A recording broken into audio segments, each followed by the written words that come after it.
నమస్తే, నేను Ashok. Welcome to ప్రజా చైతన్యం. ఏపీలో రాజకీయం చాలా వాడివేడిగా జరుగుతుంది. వైసీపీ తనదైన శైలిలో ఏపీ రాజకీయాలపైన ప్రతిపక్షంలో ఉన్నప్పటికీ కూడా అధికార పార్టీ పైన విమర్శలు చేస్తూ ఉంది. ఇక మరోవైపు అధికార పార్టీకి సంబంధించి చంద్రబాబు నాయుడు గారు కావచ్చు, లేదంటే లోకేష్ గారు కావచ్చు, దావోస్ పర్యటనకు వెళ్ళారు. దావోస్ పర్యటనకు సంబంధించి ఏపీలో పెట్టుబడులు పెట్టాల్సినటువంటి అంశాలపైన, ఏపీలో ఉన్నటువంటి వసతులపైన కూడా దావోస్లో పలు కంపెనీలతో చర్చలు, సమావేశాలు జరుపుతున్నారు. అయితే ఇక్కడ ప్రధానంగా చూడాల్సినటువంటి అంశం ఏంటంటే, దావోస్లో జగన్మోహన్ రెడ్డి పరిపాలనకు సంబంధించి కావచ్చు, లేదంటే జగన్మోహన్ రెడ్డి గత 5 ఏళ్ల పాలనకి సంబంధించి కావచ్చు, విధ్వంసకరం చేశాడు, నాశనం చేశారంటూ కూడా మాట్లాడుతూ వచ్చారు చంద్రబాబు నాయుడు గారు, లోకేష్ గారు. 5 ఏళ్ల పాలనకు సంబంధించి దావోస్లో మాట్లాడే అవసరం ఏంటి? దాంతోపాటు రెడ్ బుక్ అంశాన్ని కూడా అక్కడ ప్రస్తావిస్తూ వచ్చారు లోకేష్ గారు. రెడ్ బుక్ పెట్టడానికి గల కారణాలు, అప్పుడు ప్రభుత్వానికి చేసినటువంటి అంశాలపైన కూడా మాట్లాడుతూ వచ్చారు. ఇలా మాట్లాడటం వల్ల ఏపీకి కంపెనీలో వచ్చే పరిస్థితి ఉంటుంది అనేటువంటి అంశం మీద కూడా వైసీపీ అందరూ కూడా మాట్లాడుతూ వస్తున్నారు. ఏపీ తాజా రాజకీయ పరిణామాలపైన ఈరోజు ఇంటర్వ్యూలో మాట్లాడదాం. ఇంటర్వ్యూలో నాతో పాటు పార్టిసిపేట్ చేస్తున్నారు అనలిస్ట్ పురుషోత్తం రెడ్డి గారు. పురుషోత్తం రెడ్డి గారు, నమస్తే. నమస్తే అశోక్ గారు. ఫస్ట్, దావోస్ పర్యటనకి వెళ్లే ముందు ఏబి వెంకటేశ్వర గారి వ్యాఖ్యల గురించి నేను ఒక క్వశ్చన్ అడుగుతాను. నిన్న దానికి సంబంధించి ఆయన ఒక సామాజిక వర్గానికి సంబంధించి కావచ్చు, లేదంటే ఆయన సామాజిక వర్గం గురించి ఒక సభలో మాట్లాడుతూ వేరే సామాజిక వర్గం మీద అనుచిత వ్యాఖ్యలు చేయటము, ఒక మాజీ ముఖ్యమంత్రి మీద అనుచిత వ్యాఖ్యలు చేయటం, దీని మీద కూడా రెడ్లకు సంబంధించిన సామాజిక వర్గం అందరూ కూడా కొంత ఏకమయ్యి ఆయన చేసినటువంటి వ్యాఖ్యలను కూడా తిప్పికొడుతూ ఉన్నారు. ఏం చెప్తారు దీనికి సంబంధించి? ఏబి వెంకటేశ్వరరావు గారి వ్యాఖ్యలు అభ్యంతరకరం. కానీ రెడ్లేమి ఆయన వ్యాఖ్యల పట్ల పెద్ద బాధపడడం, పెద్ద ఆందోళన చెందడం ఏమి లేదు. పట్టించుకోవాల్సినంత వ్యక్తి ఏం కాదు ఆయన. ఎందుకంటే ఆయన ఏదో ఒక కులాన్ని అంటే ఆ కులం బాధపడేది ఉండదు. క్రెడిబిలిటీ ఉన్న పర్సన్, ఒక స్థాయి ఉన్న వ్యక్తి ఒక మాట అంటే ఏదో ఉంటుంది. ఈయన ఆ పరిస్థితి ఏమి లేదు. కాబట్టి ఏ కులం ఆయన గురించి బాధపడదు, స్పందించదు. కొంతమంది మాట్లాడారు అది మాట్లాడచ్చు, అది ఇంకా మీడియా అడుగుంటుంది, ఏదో మాట్లాడారు. కానీ సాధారణంగా ఒక కులాన్ని గురించి మాట్లాడినప్పుడు సహజంగా ఇంకొక కులం, ఆ సంబంధిత కులం రెచ్చిపోతా ఉంటుంది. కానీ ఇంక రెడ్డి కమ్యూనిటీ ఏమి రెచ్చిపోవట్లా, స్పందించట్లా, బాధగడబడట్లా. ఎవరో అన్నారులే అనుకున్నారు, ఎందుకంటే ఆ ప్రాధాన్యత లేదు. కానీ కొంతమంది మాట్లాడుండొచ్చు. కానీ దీని ద్వారా ఏం అర్థం చేసుకోవాలి? తెలుగుదేశం పార్టీ వాళ్ళు సీరియస్ గా అర్థం చేసుకోవాలి. నిజానికి తెలుగుదేశం పార్టీ కానీ, చంద్రబాబు నాయుడు గారు కానీ, లోకేష్ గారు కానీ, వాళ్ళ టాప్ లీడర్స్ ఏమి ఏబి వెంకటేశ్వరరావు పురమాయించి పని చేయమని చెప్పుండరు. చెప్పే అవకాశం లేదు. వాళ్ళ రాజకీయ నాయకులు చెప్పరు. చెప్పడం ద్వారా నష్టం కూడా తెలుసు. కానీ ఈయనకి అత్యుత్సాహపడి ఏదో మాట్లాడినాడు. అయితే చెప్పకపోయినా ఏబి వెంకటేశ్వరరావు మాట్లాడాడు కాబట్టి నేచురల్ గా తెలుగుదేశం పార్టీకి ఆపాదిస్తారు రాజకీయంగా. కాబట్టి ఆ రీత్యా తెలుగుదేశం పార్టీకి సంబంధం లేని వ్యవహారం అయినప్పటికీ ఆయనకి ఆ ముద్ర ఉంది కాబట్టి సహజంగా తెలుగుదేశం పార్టీ చేయించిందని ఎవరైనా మీ మీద ముద్రేస్తారు. ఆ రీత్యా తెలుగుదేశం పార్టీ సీరియస్ గా ఆలోచించుకోవాల్సింది. ఈయన ప్రకటన ద్వారా ఒక కమ్యూనిటీ హట్ కావట్లేదు, ఇంకొంచెం ఓన్ చేసుకుంటోంది. మనం అంతా కలిసి సరే ఎట్టైనా సరే జగన్మోహన్ రెడ్డిని గెలిపించాలి, ఇది జరగబోయే పరిణామం. కొంచెం అటు ఇటు తేడా ఉండేవాళ్ళు కూడా ఇదేదో కులానికి అస్తిత్వంగా ఉన్నది, ఎవరు పడితే వాళ్ళు ఏది పడితే అది మాట్లాడుతున్నారు. కాబట్టి మనం ఈసారి మనం జగన్ ఓడిపోతేనే కదా అతను మాట్లాడినాడు, ఓడిపోకుండా అసలు నోరు తెరుస్తున్నాడు కదా, కాబట్టి మనోడు గెలవాలి అనే భావానికి రెడ్డిని ఏకముఖంగా నెట్టెట్టయింది. ఇది తెలుగుదేశానికి నష్టమే కదా. రెడ్డిలో కూడా చాలా మంది తెలుగుదేశాన్ని అభిమానించే వాళ్ళు, ఎమ్మెల్యేలు, రెడ్డి మంత్రులు కూడా ఉన్నారు. వాళ్ళందరూ ఎట్టగలిగినారు. ఈ కమ్యూనిటీ కూడా ఉన్నారు తెలుగుదేశంతో. వాళ్ళు కూడా ఎక్కువ శాతం జగన్ తో ఉన్న సమ్ పర్సెంటేజ్ తెలుగుదేశంతో ఉన్నారు కాబట్టి ఈజీ అయింది. వాళ్ళందరూ దూరం అయ్యే అవకాశం ఉంటుంది. ఇప్పుడు ఈయన జగన్ అవమానించిన ఆయన అనుకుంటున్నాడు, కానీ ఆ జరిగేది ఏంటంటే తెలుగుదేశానికి నష్టం చేస్తున్నాడు. కాబట్టి తెలుగుదేశం పార్టీ ఇట్లాంటి ప్రకటనలు చేసినప్పుడు ఫస్ట్ ఆఫ్ ఆల్ ఆ ముద్రనన్నా పోగొట్టుకోవాలి, లేదా కంట్రోల్ అన్న పెట్టుకోవాలి. అంటే ఆ ముద్ర అంటే ఏబి వెంకటేశ్వర మావాడు కాదు అని చెప్పేవాలి. లేదా ఇట్లా మీ ముద్ర ఉండదలుచుకుంటే ఆయనకి కొంచెం కంట్రోల్ అన్న పెట్టుకోవాలి. లేకపోతే ఏమవుతుందంటే ఇట్లాంటి ప్రకటనలు అనేది సంబంధం లేకుండా అనవసరంగా మీ రాజకీయ ప్రత్యర్థికి బలం చేకూర్చే వాళ్ళు అవుతారు. అందుకే చాలా మంది ఎత్తింది అనుకుంటా ఉన్నది ఏంటంటే, ఏబి వెంకటేశ్వరరావు అయినా ఇంకొకరైనా ఎందుకు మాట్లాడగలుగుతున్నారంటే మనం అధికారం పోగొట్టుకునే కదా. ఈ లాజిక్ కి కమ్యూనిటీ వచ్చేస్తే ఆ కమ్యూనిటీ గెలిపించకపోవచ్చు, ఆ కమ్యూనిటీ ఓన్ చేసుకుంటుంది కదా, అది కూడా నష్టమే కదా రాజకీయ ప్రత్యర్థిగా మీకు. కాబట్టి ఏబి వెంకటేశ్వరరావు ఇండైరెక్ట్ గా జగన్మోహన్ రెడ్డి గారికి ఈ రకంగా సహాయం చేయదలుచుకుంటే మనం చేయగలిగింది ఏం లేదు. రెండోది ఏంటంటే ఆయన కొంచెం పద్ధతులు కూడా దాడుతున్నాడు. ఎందుకంటే ఐఏఎస్లు కానీ ఐపీఎస్లు కానీ రిటైర్ అయిన 1 year వరకు ఏం మాట్లాడరు. పుస్తకాలు రాయడం కానీ మాట్లాడకూడదు, అది ఒక రకంగా సాంప్రదాయం. అవును. దాన్ని ఉల్లంఘించినాడు, ఉల్లంఘించి వ్యవహరిస్తున్నాడు.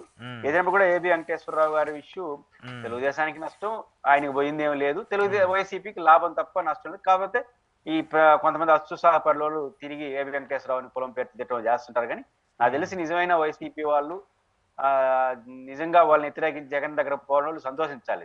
ఒక రకంగా ఫోన్ చేసి థ్యాంక్స్ చెప్పాలి, మా రెడ్లందరినీ ఐక్యం చేయడానికి మా వల్ల కావట్లేదు, కానీ నీలాంటి వాళ్ళు ప్రకటనలో థ్యాంక్స్ చెప్తే సరిపోతుంది. ఓకే. ఏంటి దావోస్ పర్యటనలో ఇప్పుడు ఆల్రెడీ ఏదైతే మెటల్కి సంబంధించి అక్కడ ఆయన ఒక స్టీల్ ప్లాంట్ పెట్టాలని చెప్పేసి అక్కడ పెడుతూ ఉన్నారు. కానీ ఇక్కడ జేఎస్డబ్ల్యూ కంపెనీకి సంబంధించి గతంలో జత్వాని వ్యవహారానికి సంబంధించినటువంటి జిందాల్కి ఇక్కడ కంపెనీ పెట్టాలని ఆయన 3 లక్షల కోట్ల ప్రతిపాదన తీసుకొచ్చి ఆల్రెడీ ఇక్కడ భూమికి శంకుస్థాపన వేసి అక్కడ కంపెనీని స్టార్ట్ చేస్తామని చెప్పేసి ఒక కాంపౌండ్ వాళ్ళు అన్ని నిర్మించిన తర్వాత కూడా ఇక్కడ అలాంటి కంపెనీలు పెట్టే వెసులుబాటు లేకుండా అలాంటి ప్రభుత్వాన్ని పక్కన పెట్టేసేసి ఇప్పుడు మళ్ళీ అదే 3 లక్షల కోట్ల రూపాయలు మహారాష్ట్ర ప్రభుత్వంతో ఒప్పందం చేసుకుని అక్కడ కంపెనీ పెట్టడానికి ఏంటి కారణము? దాంతోపాటు దావోస్ వెళ్ళి జగన్మోహన్ రెడ్డి పరిపాలన గురించి మాట్లాడాల్సినటువంటి అవసరం ఏంటి? అసలు దావోస్లో జగన్మోహన్ రెడ్డి పరిపాలన ప్రస్తావించాల్సిన అవసరం ఏంటి? ఎందుకు ఇలా రాజకీయంగా కంపెనీలకు సంబంధించిన వ్యవహారాల్లో కూడా రాజకీయాలను ఎందుకు తీసుకొస్తున్నారు? మొట్టమొదటి అంశం జిందాల్కి సంబంధించి ఆంధ్రప్రదేశ్ నుంచి వెళ్ళిపోతా ఉంది. గతంలో వాళ్ళు ఇక్కడైతే ఏదో పెట్టుబడులు పెట్టాలనుకుంటున్నారో అది ఉపసంహరించుకున్నాడు అని ఒక పత్రికలో ప్రధానంగా వార్త వచ్చింది.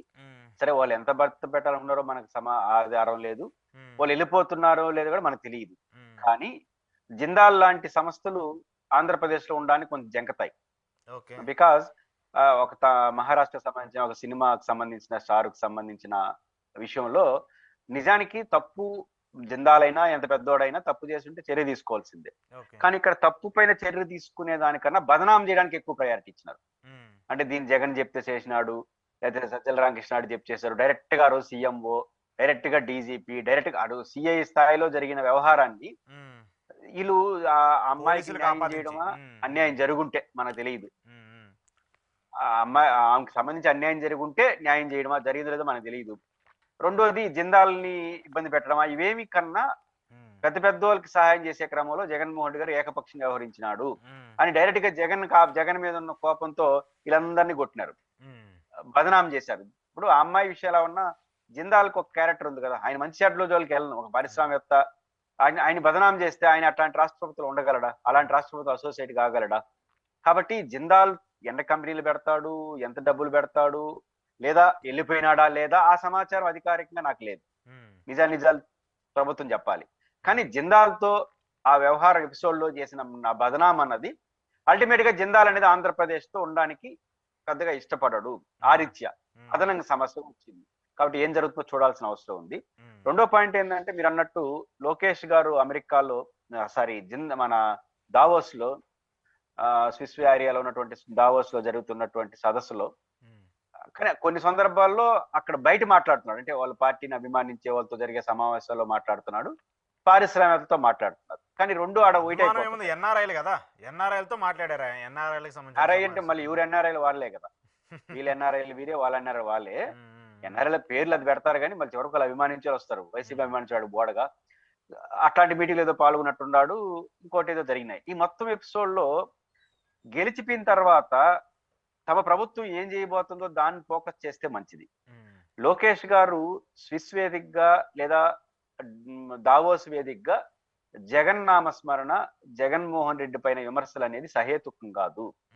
అంటే జగన్మోహన్ రెడ్డి గారి పైన మీరు చేస్తున్న విమర్శలు అబద్ధం, మంచి చెడ్డల జోలికి నేను వెళ్ళట్లేదు, కానీ ఆ వేదికకి ఇది కరెక్ట్ కాదు. ఆ రాజకీయాలు కూడా మాట్లాడచ్చు, కానీ జగన్మోహన్ రెడ్డిని ప్రతిపక్ష నాయకుడుగా, ప్రతిపక్షంలో ఉన్నటువంటి జగన్మోహన్ రెడ్డి గత ప్రభుత్వాన్ని విమర్శించడం ద్వారా మీకు వచ్చే ప్రయోజనం ఏంటి? దావోస్కి ఎందుకు వెళ్ళారు? అక్కడికి వచ్చే పారిశ్రామికతల్లో ఆంధ్రప్రదేశ్ కున్న అవకాశాలు, సాధ్యాసాధ్యాలు, వనరులు, advantage, at the same time మా గవర్నమెంట్ మీకు ఎలాంటి ప్రోత్సాహాలు ఇవ్వబోతా ఉంది, నేచురల్ గా ఉన్న అడ్వాంటేజెస్, మరియు మా ప్రభుత్వం మీకు ఏం అవకాశాలు ఇవ్వబోతున్నాయో, వెసులుబాటు, మిగతా రాష్ట్రాలకు లేని వెసులుబాటు మనకి ఏమన్నా, ఇవన్నీ చెప్పడం ద్వారా ఆకర్షించే ప్రయత్నానికి మీరు వెళ్ళారు. దీనికి జగన్మోహన్ రెడ్డిని విమర్శించడం ద్వారా బలం చేకూరుస్తుందా, బలహీనపడతారా? నా దృష్టిలో బలహీనపడతారు. మీ ప్రయత్నాలు బలహీనపడతాయి. కారణం ఏంటంటే ఇప్పుడు జగన్మోహన్ రెడ్డి అనే వ్యక్తి గతంలో సరిగ్గా పరిపాలించలేదు. ఏం మెసేజ్ ఇస్తున్నారు అక్కడ ప్రజలు కాదు, ఆంధ్రప్రదేశ్ ఓటర్లు ఉంటే వాళ్ళు ఏదైనా 4 ఓట్లు మీకు వేస్తారు. ఉమ్, అక్కడంతా పారిశ్రామికవేత్తలు, పరిశ్రమలు పెట్టేవాళ్ళు. పరిశ్రమలు పెట్టే వాళ్ళకి ప్రామాణికం ఏంటంటే ఈ రోజు 10 రూపాయలు పెడితే రేపుకి 20 రూపాయలు ఆదాయం వస్తుందా రాదా, ఇది తప్ప వాళ్ళకి ఏ క్యారెక్టర్ ఉండదు. ఉమ్, పెట్టుబడి యొక్క క్యారెక్టర్ ఏంటంటే ఆదాయమే. నీతి, నిజాయితీ, విలువలు ఇవేమి ప్రైవేట్ పెట్టుబడికి ఉండదు. అవును. కార్ల్ మార్క్స్ అనే ఫిలాసఫర్ చెప్తాడు, డబ్బు ఎంత ప్రమాదకరమైందంటే 100కు 100% లాభం వస్తుంది అనుకుంటే అవినీతిని కూడా ప్రోత్సహిస్తుందంట. ఉమ్, 150% లాభం వస్తే ఆ వ్యభిచారాన్ని కూడా ప్రోత్సహిస్తుందంట. డబ్బు ప్రార్థన చెప్తాడు ఆయన. ఉమ్, 200% లాభం వస్తే యజమాని కూడా చంపేస్తుందంట. దానికి ఏం క్యారెక్టర్ ఉండదు డబ్బుకి. అవును. ఇది కార్ల్ మార్క్స్ ఎప్పుడో చెప్పిన మాట. ఉమ్, అంటే డబ్బు పెట్టుబడి వీళ్ళ పని ఏంటంటే పెట్టామా లాభాలు సంపాదించుకున్నామా, గ్యారంటీ ఏంటి, వాళ్ళ క్యారెక్టర్ ఏంటి, వాళ్ళ మంచి ఏంటి, ఇవేమి ఉండదు డబ్బుకి, పెట్టుబడిదారులకి. ఆ ఉండే వాళ్ళకి జగన్ పరిపాలన మంచిదా చెడ్డదో వాళ్ళకి ఎందుకు. ఒకవేళ మంచిది కాదంటే వాళ్ళు ఏమన్నా జగన్ వద్దని చెప్తారా? ఎవరు వాళ్ళకి ఉపయోగపడితే వాళ్ళు వాడుకొని వదిలేస్తారు. ఉమ్, పరిశ్రమలో అదే. అంటే అట్లాంటి పారిశ్రామిక మీటింగ్ లో మా రాష్ట్రంలో అడ్వాంటేజ్లు ఉన్నాయి, పైపెచ్చి మా ప్రభుత్వం మీకు ఇది చేయబోతా ఉంది, వచ్చేయండి, ఇవి కూడా చెప్తున్నారు, చెప్పట్లేదు అన్ను. దానికే పరిమితం కావాలి అంటారు. దానికే పరిమితం అయితే ఏదో ప్రయోగం. అప్పుడు నువ్వు చెప్పింది ఏంటరు, మళ్ళీ తెలంగాణ వాళ్ళు ఏమి ఇస్తున్నారో చూస్తారు, బెంగాల్ వాళ్ళు ఇస్తున్నారో ఏం చూస్తారు, దేశంలో ఏం, అవన్నీ కూడా చూసి ది బెస్ట్ ఎంచుకొని వస్తారు. ఉమ్, ఉమ్, ఇట్లాంటి దానికి పరిమితం కాకుండా ఆంధ్రప్రదేశ్ లో మీరు అదనంగా జగన్మోహన్ రెడ్డి గారి దుర్మార్గుడు అని చెప్పదలుచుకున్నారు. నాకు అభ్యంతరం లేదు. ఉమ్. కానీ వెంటనే పారిశ్రామికకు వచ్చే డౌట్ ఏంది అంటే, రేపు ఆ దుర్మార్గుడు మళ్ళీ అధికారంకి వస్తే మా పరిస్థితి అనుకోరా? అంతేగా, definitely మీకే గా. సొంత అనుభవం ఏంది? ఆంధ్రప్రదేశ్ లో కూడా చాలా మంది పరిశ్రమల అధిపతులు మమ్మల్ని అడుగుతున్న ప్రధాన డౌట్ ఏంటంటే జగన్ మళ్ళీ వస్తే పరిస్థితి ఏంటి అని అడుగుతున్నారు. ఉమ్, మళ్ళీ రాడని గ్యారెంటీ ఇవ్వమంటున్నాడు, ఉమ్, ఎవరు రాసియాలని అడిగారు. Well and good. ఉమ్, ఇది మీకు ఇది నిజా జరుగుండదు కానీ చెప్తున్నారు వాళ్ళు ఆంధ్రప్రదేశ్ లో. ఇది తెలిసిన వాళ్ళు ఎవరైనా పోయి ఆడపోయి మాట్లాడచ్చా? ఉమ్, మాట్లాడిన తర్వాత రాటిఫికేట్ చేస్తున్నారు, జగన్మోహన్ రెడ్డి గారు మళ్ళీ వస్తే ప్రమాదం అని మీరు చెప్పదలుచుకుంటే. ఉమ్, పరిశ్రమ పెట్టే 100 కోట్లు పెట్టే అశోక్ అని ఆయన ఈ 5 ఏళ్ళు ఉండే శిల్పత్ర 100 కోట్ల మూట అమ్ము చదువుకునే జీవితకాలం ఉంటాడు ఇక్కడ. ఉమ్, ఉమ్, కాబట్టి మళ్ళీ వచ్చే ప్రభుత్వం మీద అనుమానాలు మీరే వ్యక్తం చేస్తే జరగబోయే పరిణామం ఏంది? అనుమానిస్తాడు, ఉమ్, అదనంగా సమస్యలు సృష్టించుకుంటాడు. ఇది రాష్ట్రంలో పోతే మళ్ళీ జగన్ వస్తే ఏమన్నా మళ్ళీ దుర్మార్గుడే కదా, వీళ్ళు చెప్తున్నాడు కదా, వీళ్ళు పోతే మళ్ళీ ఆయన వస్తే మళ్ళీ తెరవేస్తాడేమో ఉమ్, అని అంటే మళ్ళీ 5 ఏళ్ళ కోసం పెట్టుబడి పెట్టేందుకు ఇంకో రాష్ట్రం చూసుకుందాం అనుకుంటారు. ఉమ్, కాబట్టి జగన్ నాడు విమర్శించడం ద్వారా మీరు సాధించేది శూన్యం. ఉమ్. అదనంగా వాళ్ళకి లేని అనుమానాలు కలిగిస్తారు. Okay, okay. కాబట్టి జగన్మోహన్ రెడ్డి గారిని ఆ వేదికలో విమర్శించడం అనేది ఉమ్, రైట్ కాదు. దాంట్లో విమర్శలో నిజం ఎంత అబద్ధం ఎంత దట్ ఈస్ డిఫరెంట్ ఇష్యూ. కానీ అమెరికా దావోస్ లాంటిది అంటాం. దావోస్ వేదికగా మాత్రం జగన్మోహన్ రెడ్డి పైన విమర్శలు అనేది మీరు చేసే ప్రయత్నాలకు ముందరకాల బంధం అవుతుంది తప్ప మీకు ఉపయోగపడే పని అయితే కాదు. Okay, okay. జగన్మోహన్ రెడ్డి పరిపాలనకి బ్రాండ్ అంబాసిడర్లుగా చంద్రబాబు నాయుడు గారు, మొన్నటిదాకా పవన్ కళ్యాణ్ గారు ఉండేవాళ్ళు, ఇప్పుడు చంద్రబాబు నాయుడు గారే ఉన్నారు. నిన్న ఆయన ప్రధానంగా అక్కడ దావోస్లో మాట్లాడుతూ పోర్టుల గురించి మాట్లాడుతూ వచ్చారు. ఇక్కడ మనకి 10 పోర్టులు ఉన్నాయి, ఇప్పుడు దానికి కావాల్సిన ఎక్స్పోర్ట్స్ కావచ్చు, ఇంపోర్ట్స్ కావచ్చు, ఏపీ రాష్ట్రం అనుకూలమైంది, మీరు ఎలాంటి వ్యాపారాలు చేయాలన్నా కూడా ఇక్కడ వసతులు వనరులు ఉన్నాయని చెప్పేసి మాట్లాడుతూ వస్తున్నారు. ఇదే పోర్టులకు సంబంధించి ప్రైవేట్ కంపెనీలకు అప్పు చెప్తున్నారు, లేదంటే జగన్మోహన్ రెడ్డి అవినీతిగా చేశాడు, లేదంటే అక్రమాలు చేశాడని చెప్పేసి మాట్లాడినటువంటి వ్యక్తులు మళ్ళీ అవే పోర్టులను అడ్డం పెట్టుకొని మెడికల్ కాలేజీల గురించి మాట్లాడటము, వీటన్నిటి గురించి మాట్లాడుతుంటే జగన్మోహన్ రెడ్డి విధ్వంసకర పాలన చేశాడా, లేదంటే అభివృద్ధికర పాలన చేశాడా? ఇప్పుడు జగన్మోహన్ రెడ్డి గారు తన పరిపాలనలో కొన్ని ప్రయారిటీస్ ఉన్నాయి. ఉమ్, ఆ ప్రయారిటీస్ లో కొన్ని మీకు మంచిది కాదు అనుకుంటున్నారు, మంచిది కాదు వదిలేయండి. ఉమ్, ఇప్పుడు పోర్టుల నిర్మాణానికి సంబంధించి కానీ, ఇన్ఫ్రాస్ట్రక్చర్ మెడికల్ కాలేజీలకు సంబంధించి కానీ, గ్రామీణ సచివాలయాల వ్యవస్థ కావచ్చు, ఇవన్నీ ఏవైతే ఉన్నాయో దీంట్లో మంచిని ప్రోత్సహించండి, అవసరం లేదని వదిలేయండి. ఉమ్, ఇప్పుడు వ్యాపారస్తులు వాణిజ్యం అత్యంత ముఖ్యమైనది రవాణా, ఉమ్, పోర్టులు. లేదా జగన్మోహన్ రెడ్డి గారు షీ పోర్టులు, షిప్ యార్డులకు సంబంధించి కొన్ని ప్రయత్నాలు మొదలెట్టాడు. ఉమ్, ఆ ప్రైవేట్ లో మొదలెట్టాడా, పబ్లిక్ లో మొదలెట్టాడా వేరే చర్చ. కానీ మనం మెడికల్ కాలేజీలు కంప్లీట్ గా ప్రైవేట్ వేసుకోవడానికి ఒక ఏర్పాటు కూడా మొదలెట్టేశారు, ఉమ్, ఒక సబ్ కమిటీ కూడా వేశారు దీన్ని. అవును. మెడికల్ కాలేజీలు ఆంధ్రప్రదేశ్ లో ఏర్పాటుకు సంబంధించి సాధ్యాసాధ్యాలపై ఒక సబ్ కమిటీ వేశారు. ఉమ్, దాంట్లో స్పష్టంగా కండిషన్ అంటే పీపీఎల్, ఉమ్, పబ్లిక్ ప్రైవేట్ పార్ట్నర్, అంటే అర్థం ప్రైవేటైజేషన్. ఉమ్, మీరే ప్రైవేటైజేషన్ చేస్తున్నారు. రెండో అంశం ఆ దావోస్ లో వాళ్ళు కోరుకునేది మంచి షిప్ యార్డులు ప్రైవేట్ లో ఉన్నాయా పబ్లిక్ వాళ్ళు చూడరు. అవును. ఉమ్, ఉమ్, రవాణాకు అవకాశం కల్పిస్తుంది గత ప్రభుత్వం మీరు చెప్పాల్సినే ఉంది. ఉమ్, గతం వర్తమానం అనేది పారిశ్రామికవేత్తలకు పని లేదు. ఉమ్, ఆంధ్రప్రదేశ్ లో ప్రజెంట్ ఉన్న సిచ్యువేషన్స్ లో ఇన్ని పోర్టుల నిర్మాణంలో ఉన్నాయి, ఇన్ని షిప్ యార్డుల నిర్మాణంలో ఉన్నాయి, భవిష్యత్తులో ఇవన్నీ పూర్తి చేస్తాం, మీరు ప్రశాంతంగా మీ వ్యాపారాలు చేసుకోవచ్చు ఇట్లా చెప్పాలి తప్ప గతం వాళ్ళకి ఏం పని? ఒకసారి 100 కోట్లు 200 కోట్లు ఆ పారిశ్రామిక పెట్టా అంటే నేను జీవితకాలం ఉండాలనుకుంటాడు, అవును. విస్తరించాలనుకుంటాడు. ఉమ్, ఆ రకంగా మోటివేషన్ అన్నప్పుడు ఈ ప్రభుత్వం, మీరు ఆంధ్రప్రదేశ్ ప్రజల ప్రభుత్వం నుంచి వెళ్ళారు, తెలుగుదేశం ప్రభుత్వం వైసీపీ ప్రభుత్వం సంబంధం లేదు, అది దావోస్ లో అప్రస్తుతం. కాబట్టి అప్రస్తుతమైన అంశాలని ప్రస్తుతం తేవడం ద్వారా వాళ్ళు నష్టం తెచ్చుకున్న వాళ్ళు అవుతారు తప్ప లాభం తెచ్చుకున్నట్టే కాదు. Um, um, um. Okay okay. ఏంటి ఇప్పుడు ఈ ప్రమోషన్స్కి సంబంధించి ఒక ప్రధానంగా వినిపిస్తుంది, ఆల్రెడీ కొన్ని నేషనల్ మీడియాలతో ఇప్పటికే ఏపీ అభివృద్ధికి సంబంధించి ఏపీ డెవలప్మెంట్కి సంబంధించి ప్రమోషన్ చేయమని చెప్పేసి నేతలు నేషనల్ మీడియాకి ఇచ్చారు.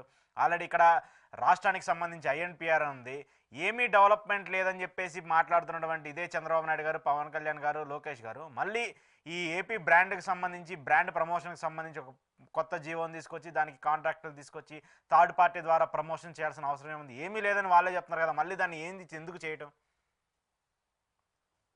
మనకు ఐఎన్పిఆర్ డిపార్ట్మెంట్ ప్రభుత్వ రంగంలో ఉంది.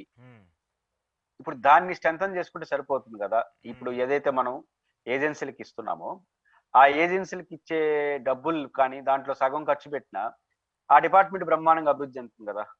ఇంకా కావాల్సిన ఎక్విప్మెంట్ తీసుకోవచ్చు కదా.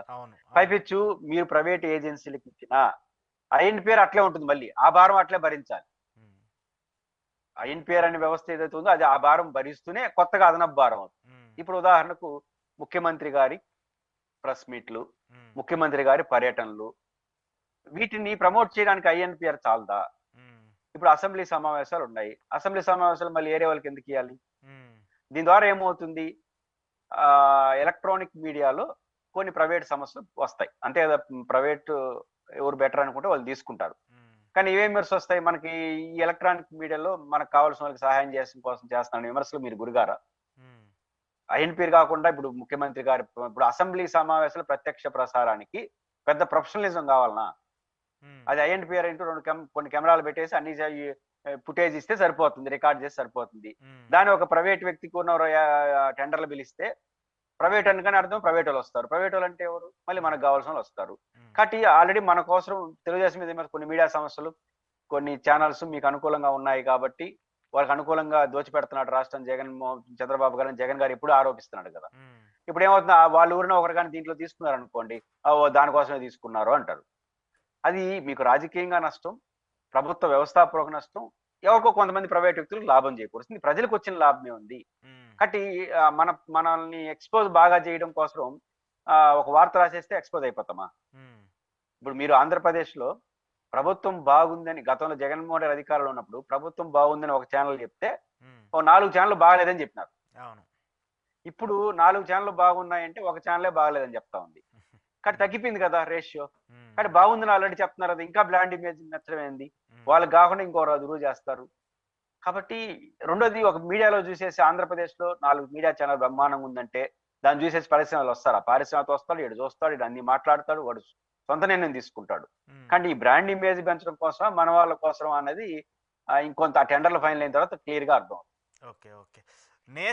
దేశ రాజకీయాలకు సంబంధించి ఒక సంచలనం అనుకోవాలా, లేదంటే ప్రభుత్వానికి సంబంధించి కూలిపోయే వ్యవస్థ అనుకోవాలో తెలియదు. నితీష్ కుమార్ గారు ఆయన బీజేపీకి మద్దతు ఇవ్వట్లేదంటూ చెప్తూ వస్తున్నారు. దాంతోపాటు అక్కడ కొన్ని ప్రభుత్వానికి సంబంధించిన కార్యక్రమాలకు సంబంధించి కావచ్చు, లేదంటే మిగతా ఇతర అంశాలకు సంబంధించి కావచ్చు, ఆయన మద్దతు చూరగానే పరిస్థితి కనిపించట్లేదు. మొన్న ప్రభుత్వాన్ని ఫామ్ చేయడంలో ఏపీకి సంబంధించి చంద్రబాబు నాయుడు గారు ఎంత కీలక పాత్ర పోషించారో నితీష్ కూడా అంతే కీలక పాత్ర పోషించారు. ఎందుకో ఇప్పుడు బీజేపీలో కాన్ఫ్లిక్ట్ మొదలయ్యింది, ఇది ప్రభుత్వానికి సంబంధించి లేదంటే ప్రభుత్వంలో ఇబ్బంది పెట్టే అవకాశాలు ఏమైనా ఉంటాయా? నితీష్ కుమార్ గారు మొదటి నుంచి కూడా తన రాజకీయ ప్రయోజనాలు మినహాయించి ఏమి పట్టించుకోడు. ఇప్పటికైనా 9 సార్లు ఏదో ప్రమాణ స్వీకారం చేసినట్టున్నాడు. తెల్లారితో ఒక కూటమితో రాజీనామా చేస్తాడు, సాయంత్రం ఇంకో కూటమితో కలిసి ఆయనే ముఖ్యమంత్రి అయ్యేస్తాడు. కాబట్టి ఇప్పుడు కాబట్టి సీనియర్ పొలిటీషియన్. బేసిక్ గా బహుశా నెక్స్ట్ ఇయర్ అనుకుంటాను బీహార్ ఎన్నికలు, state elections next year ending లోనే ఉన్నాయి, నెక్స్ట్ ఇయర్ ప్రారంభంలోనే ఉన్నాయి బీహార్ ఎలక్షన్స్. అంటే బీహార్ ఎన్నికల్లో 3 నితీష్ కుమార్ అండ్ లాలూ ప్రసాద్ వాళ్ళ కుమారుడు ఉన్నాడు అక్కడ, అదే విధంగా బీజేపీ, ఈ 3 మంచి కూటములు. కానీ గడిచిన లోక్సభ ఎన్నికల్లో కూడా లాలూ ప్రసాద్ యాదవ్ గారి పార్టీ నాయకత్వంలో ఉన్నటువంటి కూటమి కాంగ్రెస్ వీళ్ళందరూ కలిసి బలపడ్డారు. ఇప్పుడున్న టాక్ ఏంటంటే అక్కడ లాలూ ప్రసాద్ గారు వాళ్ళ అబ్బాయి నాయకత్వంలో త్వరలో జరగబోయే ఎన్నికల్లో గవర్నమెంట్ ఫామ్ చేసే పరిస్థితి ఉంది. లాస్ట్ ఎన్నికల్లో కూడా లాలూ ప్రసాద్ గ్రూపే బాగా సక్సెస్ఫుల్ గా ముందుకొచ్చింది. ఉమ్, ఈ సక్సెస్ఫుల్ గా ముందు వచ్చి కాంగ్రెస్ లాలూ ప్రసాద్ గ్రూప్ మంచి ఓట్లు వచ్చాయి, సీట్లు వచ్చినాయి. ఉమ్, దాంతో పొత్తు పెట్టుకున్న కాంగ్రెస్ చేతికిల పడింది. అవును అవును. లేకపోతే అప్పుడే ఓడిపోయిండాల్సిన వాళ్ళు. కాబట్టి ఈసారి అవన్నీ సర్దిద్దుకుంటారు కాబట్టి ఖచ్చితంగా లాలూ ప్రసాద్ గారి నాయకత్వంలో ఆర్జేడి గెలిచే అవకాశాలు కనిపిస్తున్నాయి. ఓకే. రెండోది బీజేపీ పట్ల వ్యతిరేకత అవుతుంది కాబట్టి ఇప్పుడు బీజేపీతో నేను కలిసి ఉంటే నితీష్ కుమార్ లాలూ ప్రసాద్ యాదవ్ గారి కుమారుడైన ఆర్జేడీ రాదు. కాబట్టి బీజేపీ పట్ల నేను వాళ్ళతో ఉంటే బాగుంటుంది అనుకుంటే వస్తాయి. కాబట్టి కాబట్టి ఇది చేయగలడా అంటే ఏదైనా చేస్తాడు. అంటే ఇతరులు ఒప్పుకోవాల్సింది తప్ప మన నితీష్ కుమార్ గారు ముఖ్యమంత్రి పదవి కాపాడు కోసం బీజేపీతోనే ఉంటాడు, కాంగ్రెస్ తోనే ఉంటాడు, ఆర్జేడీతోనే ఉంటాడు. ఆల్రెడీ ఉన్నాడు, కొత్తదేం కాదు ఆయనకి. కాబట్టి భవిష్యత్తులో కూడా అది జరిగే ఒక నితీష్ కుమార్ అయితే బీజేపీతో ఉంటాడని మనం అనుకోలేము. ఒకవేళ బీజేపీతో కలిసి పోటీ చేసి గెలుస్తాడు అని నమ్మకుంటే ఉంటాడు. బీజేపీతో కలిసి పోటీ చేస్తే గెలవు అనే అభిప్రాయంకి వచ్చేసినాడంటే ఖచ్చితంగా ఆయన ఆర్జేడీతో ఉండడానికి ఇష్టపడతాడు. మరి ఆర్జేడీ ఒప్పుకుంటుందో లేదో మనకు తెలియదు. కాబట్టి నితీష్ కుమార్ లో ఆ ప్రాబ్లం ఉంది. భవిష్యత్తులో అది జరిగే అవకాశాలు ఉన్నాయి. ఆయన బయట రావడం కోసం ఏం చేస్తాడంటే ఇప్పుడు అప్పటికప్పుడు బయట వస్తే కుదరదు కదా. ఇప్పటి నుంచి బీజేపీలో తప్పులు అన్ని మాట్లాడడం మొదలెడతాడు. ఏపీ రాజకీయాలు సింక్ చేసి చూసుకున్నా కూడా అలాంటి పరిస్థితి కనపడుతుంది కదా. ఏపీలో ఇక్కడ లోకేష్ గారికి సంబంధించిన వ్యవహారం కావచ్చు, ఇక్కడ పవన్ కళ్యాణ్ గారు వేస్తున్నటువంటి స్టెప్స్ కావచ్చు, చిరంజీవిని హైలైట్ చేయడం కావచ్చు, సౌత్ లో బలపడడానికి బీజేపీ చేస్తున్నటువంటి రాజకీయం చూస్తుంటే అలాంటి పరిస్థితులు ఉంటాయి కదా. ఇప్పుడు చంద్రబాబు నాయుడు గారికి కొంత గుడ్ రిలేషన్ ఉన్న వ్యక్తి రేవంత్ రెడ్డి గారు. తెలంగాణలో గుడ్ రిలేషన్స్, ఒకరి పట్ల ఒకరు గౌరవ ప్రాభం ఉన్న వాళ్ళు బహిరంగ చెప్పారు కూడా. ఆ పార్టీలో రేవంత్ రెడ్డికి ఆత్మ లాంటి వ్యక్తి ఎవరు? దయాకర్ గారు. దయాకర్ గారు మంచి వ్యక్తి, ప్రజా ఉద్యమాల నుంచి వచ్చిన వ్యక్తి. ఆయన ఓపెన్ గానే ప్రకటన చేశాడు, తెలుగుదేశాన్ని జనసేనని త్వరలోనే మింగేస్తుంది బీజేపీ అని చెప్పినాడు. నేను ఫీల్డ్ లోకి వెళ్ళి చూస్తున్నాను, మీరు తొందరగా అలర్ట్ అయితే బతుకుతారు, అయితే మీ పరిస్థితి అయిపోయిందని ఉదాహరణగా చెప్పినాడు. తమిళనాడులో ఏమైంది, మహారాష్ట్ర అదే పరిస్థితి మీ ఇద్దరికి వస్తుంది ఆంధ్రప్రదేశ్ లో, జాగ్రత్త అని చెప్పినాడు. బీజేపీతో సంబంధాలు పెట్టుకున్న ఏ పార్టీ భారతదేశంలో బాగుపడిన దాఖలు లేవని కొన్ని ఉదాహరణలు చెప్పినాడు. ఆయన బీజేపీ పట్ల వ్యతిరేకత ఉన్న వ్యక్తే, బట్ మంచి మనిషి, ప్రజా జీవితంలో నుంచి వచ్చిన వ్యక్తి. రేవంత్ రెడ్డి గారికి చాలా ఇంపార్టెంట్ వ్యక్తి. అలాంటి వ్యక్తి ఇద్దరికి ఆ సలహా ఇచ్చినాడంటే అర్థం ఏంటి?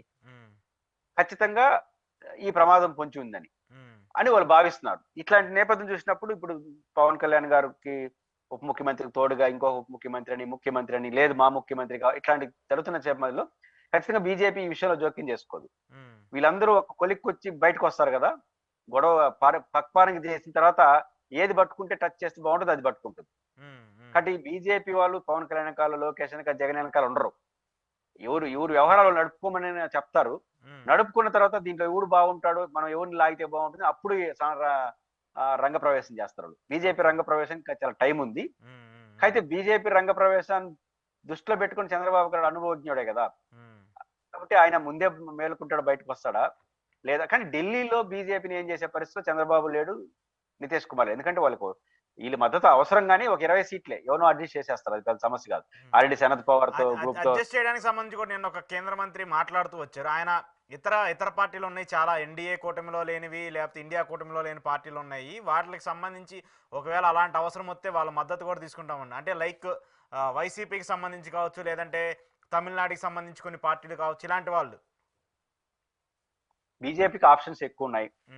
రెండోది బీజేపీకి రైవల్టీగా బీజేపీకి కావాల్సింది ఇంకో 10 సీట్లే, 12 సీట్లు 16 సీట్లు అనుకుంటారు సాధారణ మెజారిటీకి.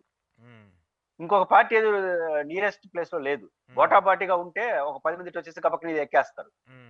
కానీ బీజేపీకి 10 తక్కువ ఉండొచ్చేమో కానీ మహా అంటే బీజేపీ కుదరకపోతే మళ్ళీ ఎలక్షన్ పెట్టాల్సిందే తప్ప బీజేపీకి ఆల్టర్నేటివ్ ఇంకో ప్రభుత్వాన్ని ఏర్పాటు చేసే వాతావరణం ఢిల్లీలో లేదు. కాబట్టి ఏ పార్టీ కూడా సాహసం చేయదు. అందుకని ఖచ్చితంగా ఏదో ఒక ప్రాంతీయ పార్టీ, ఆల్రెడీ శివసేన బాల్ ఠాకరే వాళ్ళ అబ్బాయి వాళ్ళందరూ కూడా మధ్య కలుస్తున్నారు, బీజేపీతో బాగున్నారు.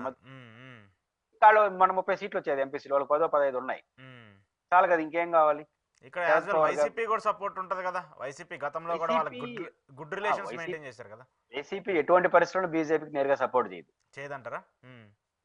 బిల్లులు ఇట్లాంటి వచ్చినప్పుడు ఏదైనా సపోర్ట్ గా ఉంటారే తప్ప రాజకీయంగా సపోర్ట్ చేయదు. ఎందుకంటే వాళ్ళంతా కోపం కాదు, వీళ్ళకు ఉన్నటువంటి పునాది దెబ్బతింటుంది. ఉమ్, కాబట్టి బీజేపీతో వాళ్ళు కలిసి ఉంటారు పోరు. కానీ సమయం వచ్చినప్పుడు తెలుగుదేశం పార్టీని ఫినిష్ అయిపోతున్నప్పుడు కొంత సంఘీభావంగా ఉండే అవకాశాలు కూడా ఉంటాయి. ఇప్పుడు ఉదాహరణకు త్వరలో జమిలీ ఎన్నికలు పెడతాము, మీరు కొంచెం మాకు సపోర్ట్ చేయండి అని ఇండైరెక్ట్ గా నాకు సపోర్ట్ చేసేస్తారు. ఎందుకంటే ఇది ఇక్కడ పోవాలి కదా. ఉమ్, ఇట్లాంటిది ఏదైనా ఇచ్చిపుచ్చుకునే ధోరణి ఉంటుంది తప్ప పూర్తిగా అయితే మద్దతు అయితే మన ఆ, జగన్మోహన్ రెడ్డి గారు ఎవరు, అది జరిగే పని కాదు. ఉమ్, తెలుగుదేశం పార్టీ వాళ్ళు ఆల్టర్నేటివ్ చూసుకుంటారు కాబట్టి వాళ్ళని ఏం చేయలేరు. ఉమ్, ఇప్పుడు వాళ్ళతో ఘర్షణ పెట్టుకుంటే ఆంధ్రప్రదేశ్ మనుగడే సమస్య వస్తుంది. ఉమ్, ఈ ప్రపంచ బ్యాంకు లోను, అమరావతికి అట్కో లోను, కేంద్ర ప్రభుత్వ సహకారం ఇప్పుడు రెండోది సంక్షేమ పథకాలు చంద్రబాబు గారు అంతో ఇంతో అమలు చేసిన కేంద్ర ప్రభుత్వాల పథకాలతో సింక్ అయి చేస్తున్నాడు. అవును. రేపు తెల్లారితో వాళ్ళు సింక్ కానీరు, ఉమ్, అప్పుడు మొదటికి వస్తుంది. కాబట్టి ఇవన్నీ ఉంటాయి కాబట్టి నిస్సందేహంగా బీజేపీతో ఘర్షణ పడడు. కానీ వీళ్ళని ఫినిష్ చేసే పరిస్థితికి వస్తానంటే అప్పుడు ఘర్షణ పడతారు. ఏదైనా సరే ఒక సంక్లిష్టమైన పరిస్థితి ఆంధ్రప్రదేశ్ లో ఉంది. ఆంధ్రప్రదేశ్ రాజకీయాలు ఏమైనా కావచ్చు. ఏవైనా కావచ్చు. దట్టు లోకేష్ ఇంపాక్ట్ చూసి కూడా జరగవచ్చు. కానీ ఒక గట్టిగా ఒక వాదన వినిపిస్తుంది, సామాజిక వర్గాల నేపథ్యంలో మళ్ళీ రాజకీయం జరుగుతుంది ఏపీ రాజకీయాలకు సంబంధించి అని కావచ్చు. ప్రధానంగా ఏబి వెంకటేశ్వర గారి కామెంట్స్ పక్కన పెడితే, జనసేన టీడీపీ పొత్తు జరిగిన తర్వాత, గెలిచిన తర్వాత పార్టీ నుంచి నేతలు ఒక పార్టీలో నుంచి ఇంకో పార్టీలోకి వెళ్ళటము, అక్కడ టీడీపీకి సంబంధించినటువంటి అస్తిత్వం దెబ్బతింటము, ఇవన్నీ చూస్తుంటే లోకేష్కి ప్రియారిటీ ఇస్తూ లేదంటే జనసేన పక్కన పెడితే ఇలాంటి జరుగుతున్నప్పుడు కాపు సామాజిక వర్గం మెయిన్గా పోలరైజ్ అవుతుంది. జనసేన పార్టీతో కొంతమంది టచ్లో ఉన్నారు, టీడీపీకి సంబంధించిన ఎమ్మెల్యేలు కావచ్చు, వైసీపీకి సంబంధించిన ఎమ్మెల్యేలు కావచ్చు, ముఖ్యంగా కాపు సామాజిక వర్గానికి సంబంధించిన ఎమ్మెల్యేలు అందరూ కూడా పవన్ కళ్యాణ్కి అడ్వాంటేజ్గా ఉండబోతున్నారు అనేది కూడా ఒక వార్త వినిపిస్తుంది సార్. దాంతోపాటు లోకేష్ని డిప్యూటీ సీఎం చేయాల్సి వస్తే పవన్ కళ్యాణ్కి సపోర్ట్గా పవన్ కళ్యాణ్ని సీఎం చేయాలనేటువంటి ఒక ప్రతిపాదన కూడా తీసుకొస్తున్నారని చెప్పేసి ఒక వార్త వైరల్గా అవుతుంది. అలాంటి ఛాన్సెస్ ఉంటాయా? అంటే పవన్ కళ్యాణ్ గారు ముఖ్యమంత్రి అనేది అది అయ్యే పని కాదు. ఎందుకంటే అది ఆయన పార్టీ కాదు. అది జరిగేది కౌంటర్ ఆర్గ్యుమెంట్ కోసం ఏదో చేస్తున్నారు కానీ వీళ్ళు కొంతమంది, ఉమ్, అది జరగదు. ఉమ్, అయితే కులాల సమీకరణ జరుగుతుందంటే 100% జరుగుతుంది. ఉమ్, కాపులు సమీకృతం కావడం, వైటి కావడం రాజకీయంగా అనేది సహజం మరియు ప్రజాస్వామ్యబద్ధం కూడా. ఉమ్, ప్రజాస్వామ్య పదం ఎందుకు వాడుతున్నానంటే, ఇప్పుడు ఆల్రెడీ 2 పార్టీలు, వైఎస్ఆర్ కాంగ్రెస్ పార్టీ రెడ్ల అజమాయిషిలో ఉన్న పార్టీగా ముద్ర ఉంది, ఉమ్, తెలుగుదేశం పార్టీ కమ్మ ముద్ర ఉంది. ఉమ్, వాళ్ళు 2 కులాల కన్నా మాది పెద్ద కులం, మాకెందుకు ముఖ్యమంత్రి కాకూడదు అనే కోరిక చాలా డెమోక్రటిక్. ఉమ్, రెండో అంశం సహజం కూడా. ఎందుకు సహజం? ఇన్ని రోజుల పాటు కాపులకి ముఖ్యమంత్రి అవుతాడా పలానా వ్యక్తి అనే పర్సనాలిటీ లేడు. ఉమ్, ఇప్పుడు పవన్ కళ్యాణ్ గారు ఉప ముఖ్యమంత్రి కావడం, 21కి 21 గెలవడం, బీజేపీ అండుందని ఒక ప్రచారం ఉండడం, ఉమ్, 134 సీట్లు ఉండి కూడా పవన్ కళ్యాణ్ గారికి అంతో ఇంతో ఇన్ఫ్లుయెన్స్ చేస్తున్నాడు ప్రభుత్వం మీద. ఉమ్, కాబట్టి ఈసారి ఉప ముఖ్యమంత్రి అయ్యాడు, నెక్స్ట్ అవకాశం ముఖ్యమంత్రిగా రాదా అనే భావన కాపుల్లో ఖచ్చితంగా వచ్చింది. ఉమ్, రావడానికి కూడా తప్పు కాదు. 2 కులాలు ఒకటినప్పుడు ఆయన వాళ్ళు ఎందుకు ఎంటుకారు? ఉమ్, కాబట్టి పవన్ కళ్యాణ్ గారు 21 గెలిచి ఉప ముఖ్యమంత్రి కావడం, ప్రభుత్వం మీద కొంత ఇన్ఫ్లుయెన్స్ చేయడం ద్వారా మా వాళ్ళకి కూడా ముఖ్యమంత్రి అవకాశం ఉందన్న కాన్ఫిడెన్స్ కాపుల్లో వచ్చింది. ఉమ్, ఈ కాన్ఫిడెన్స్ మళ్ళీ ఇంకొక ఎన్నికల వరకు పనిచేస్తుంది. కాబట్టి కాపులు పవన్ కళ్యాణ్ గారి చుట్టూ పోలరైజ్ అవుతారు. అది డెమోక్రటిక్ వాస్తవ పరిస్థితుల దగ్గర ఉన్నాయంటే కాపుల్లో మాత్రం అది వస్తుంది. ఆ రకంగా రెడ్లి పక్క కులాలు 3 కులాలు 3 పార్టీలు పోలరైజ్ అయినప్పుడు రాజకీయాలు క్లిష్టంగా మారిపోతాయి. ఎవరు గెలుస్తారో తెలియని పరిస్థితి వస్తుంది. ఉమ్, కాబట్టి తెలుగుదేశం పార్టీ ఇది కూడా ఏమవుతుంది, ఒకవేళ పవన్ కళ్యాణ్ వదులుకుంటే ఒక కులాన్ని పూర్తిగా వదులుకోవాల్సి వస్తుంది. అవును, అప్పుడు అవును, డ్యామేజ్ అవుతుంది కదా. కాబట్టి ఖచ్చితంగా కులాల కాంపోజిషన్ రావడం కూడా రాజకీయాల్లో ఒక సంక్లిష్టత రావడానికి ఇది తెలుగుదేశం పార్టీ కొంత ఇబ్బందికరం. అది ఆ పవన్ కళ్యాణ్ గారు ఒప్పుకోకపోతే ఉంటే ఉండు పోతే పోను అనే పరిస్థితి లేదు. ఉమ్, 134 21 ఉమ్, 134కి 21 అవసరమే లేదు. ఉమ్, కానీ సింపుల్ గా వెళ్ళిపోవచ్చు అని. కానీ తదుపరి ఎన్నికల్లో పవన్ కళ్యాణ్ గారిని పంపించేయడం అంటే ఒక బలమైన సామాజిక తరగతికి శత్రులుగా చేసుకుంటూ అవుతుంది. ఉమ్, ఉమ్. ఎందుకంటే అదే పంపించేయడం ఇక్కడ ఆ సామాజిక వర్గం మొత్తం ఇప్పుడు పవన్ కళ్యాణ్ పోలరైజ్ అయ్యింది. ఆ ఓట్ బ్యాంక్ మొత్తం అది టీడీపీకి పడిందా ఇంకొకరు పడిందా అనేది పక్కన పెడితే, ఆ ఓట్ బ్యాంక్ మొత్తం వాళ్ళ అస్తిత్వాన్ని కాపాడడం కోసం పనిచేస్తుంది కదా. ఇప్పుడు అది వైసీపీ కంటే కూడా టీడీపీ కంటే కూడా జనసేనకి అడ్వాంటేజ్. ఖచ్చితంగా జనసేన అడ్వాంటేజే కాదు, వాళ్ళు పోలరైజ్ అవడం సహజం. ఉమ్, ముఖ్యంగా ముఖ్యమంత్రి ఉప ముఖ్యమంత్రి అయితే అంతకుముందన్న ఎవరికొరకు కాపులు ఓట్లేసినొచ్చు. ఉమ్, పవన్ ఉప ముఖ్యమంత్రి అయిన తర్వాత భవిష్యత్తులో ముఖ్యమంత్రి అవుతాడన్న నమ్మకం వాళ్ళకి వచ్చింది. ఉమ్, వచ్చింది కాబట్టి పోలరైజ్ అవుతారు. ఇప్పుడు కులం కూడా నమ్ముకున్నప్పుడే పోలరైజ్ అవుతుంది. అవును, కానీ మా వాడు వస్తాడు అనే పోలరైజ్ వచ్చేసింది అనుకోండి, ఖచ్చితంగా వాళ్ళు కన్సాలిడేట్ అవుతారు. ఉమ్, ఇప్పుడు కాపులు కన్సాలిడేట్ అయిపోయి పవన్ కళ్యాణ్ అభిమానులు కన్సాలిడేట్ అయిపోతే ఉమ్, మీకు 50% ఓట్లు ఇస్తుంది, దాంట్లో ఒక 20% పోయింది అనుకోండి, ఉమ్, ఇంక 30% కదా. ఉమ్, జగన్ గారికి ఆల్రెడీ 40% ఉంది. ఉమ్, కాబట్టి ఈ పరిస్థితి వస్తుంది కాబట్టి తెలుగుదేశానికి ఇది కొంత సంకటమే. ఉమ్, ఖచ్చితంగా పవన్ కళ్యాణ్ గారితో ఇచ్చిపుచ్చుకునే ద్వారంతో జాగ్రత్తగా మెసులుకోపోతే మాత్రం ఉమ్, తదుపరి ఎన్నికల్లో మూల్యాన్ని చెల్లించుకోవాల్సి వస్తుంది. ఉమ్, అట్ ద సేమ్ టైం అందువల్లనే ఇప్పుడు ఇంత గందరగోళం జరుగుతున్న పవన్ కళ్యాణ్ గారి మాటలకు విలువ ఎందుకు ఇస్తాం లేదు. ఉమ్, విలువ లేకుండా ఆ భయం లేకపోతే తెలుగుదేశం పార్టీ ఉమ్, నువ్వు ఉంటే ఉండిపోతే పోందా, ఉమ్, 21 సీట్లు వాళ్ళకి అవసరం లేదు కదా, ఉమ్. 2/3 మెజారిటీ ఉంది తెలుగుదేశం కాబట్టి ఖచ్చితంగా పవన్ కళ్యాణ్ ఇంపాక్ట్ రాజకీయ నిర్ణయాలపైన ఉంటాయి. ఓకే ఓకే కంక్లూడ్ చేస్తూ తిరుపతి ఘటనకి సంబంధించి ఒక జ్యుడిషియల్ ఎంక్వైరీ చేశారు మాజీ ఒక ఉన్నతాధికారితో ఇప్పుడు ఈ ప్రశ్న చేశారు. ఏంటి దీంట్లోనే ఏమన్నా నిజం తేలుతుందా? మళ్ళీ ఇది కూడా గతంలో ఏదైతే తొక్కిసలాట ఘటనలాగా 4-5 రోజులు దీని మీద మాట్లాడి దీన్ని పక్కన పెట్టేసే పరిస్థితి ఉంటుందా? ఏమన్నా ఉంటుందా ఇంపాక్ట్? ఇప్పుడు దీనికి సంబంధించినంత వరకు నిజానిజాలు ఖచ్చితంగా తేలుస్తారని ఆశిద్దాం, తేల్చాలి కూడా. రెండో అంశం ఏంటంటే పుష్కరాల్లో జరిగిన పద్ధతిలో దీన్ని కప్పిపెట్టడం సాధ్యం కాదు.